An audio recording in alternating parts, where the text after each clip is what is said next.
where was, like on a scale of 1 to 10, nothing to God and everything to God, where was tithing? I'm an American. I was raised to be materialistic. I teach marketing. I teach people how to buy. So on the one hand, even though I claim to say, oh, I'm a good person and money's not that important, I don't know how it cannot be important given my socioeconomic status in life and what I do for a living.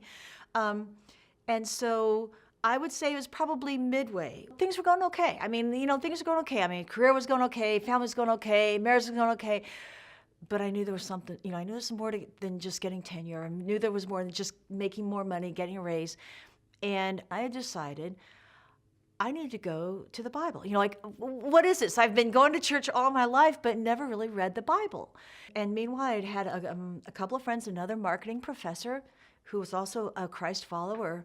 We were at a marketing conference for academics, and we had gotten on the conversation, and she had talked to me about tithing. And I really valued her opinion. I thought, wow, this is really interesting. So, I started looking at it, and I came across this verse, and it was Malachi. In fact, Brian quoted it a couple of weeks ago, and it struck me because it was the verse about tithe and tithe, and then watch the storehouse. You'll have all that you need. And then the end of the verse is, test me on this. And I had studied the Bible enough to say, whoa, do not test the Lord your God. But in fact, on that one, he was saying, test me on this, tithe and test me on this. I can vividly remember I was at the kitchen counter and I wrote the check out. And we were not destitute, but you know what? We've got 3 kids and, things are expensive, da-da-da. So I just took my breath away and I looked at that check. And I wish I could say, oh, yeah, and I just put it in the envelope and I felt good. No. What I did was I prayed and I said, God, I don't know how you're going to get this to the end of the month here.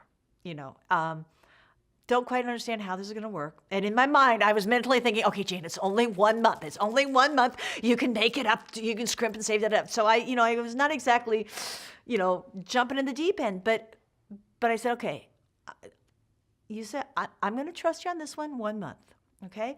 And I wrote out the check, sealed the envelope, and sent it. End of the month came, we were fine. I have no recollection of scrimping on anything or, being without anything. We were fine. I said, well, okay, let's do it another month. So beginning of the month, I wrote the check again. And lo and behold, we get to the end of the month, we're doing fine. So it became a habit. And then even when times, income would come and go, even when difficult times, we still tithe. Now the percentage, the amount would go down, but it was still the 10%. We've never gone without what we need. We've always had what we needed. Always had what we've needed. My background is, I've got a PhD. I'm trained to teach marketing. I'm trained to teach business. And if I would walk in and say to my students, okay, students, now today we're going to talk about personal finance. And, I really want, I want you to know how to handle your money.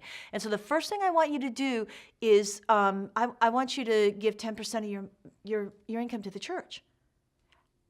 They would look at me like I'm stark raving mad. And I'd say, well, how does that work? What's the theory? What's the model? What are the equations? And I'd say, you know what? I don't know all that, but here's what I can tell you. Here's what the Bible says.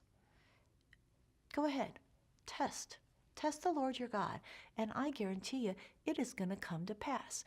And I think the thing that just amazes me is that whole idea of, well, let me get this straight. To make money, you give 10% away. Nobody is going to say that in a classroom. Put that on a test, you're going to fail.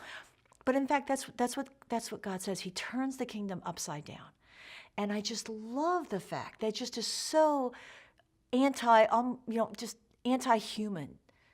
That, to give away is really the best way to get. Give it away. Give away the 10%. And I just love that verse.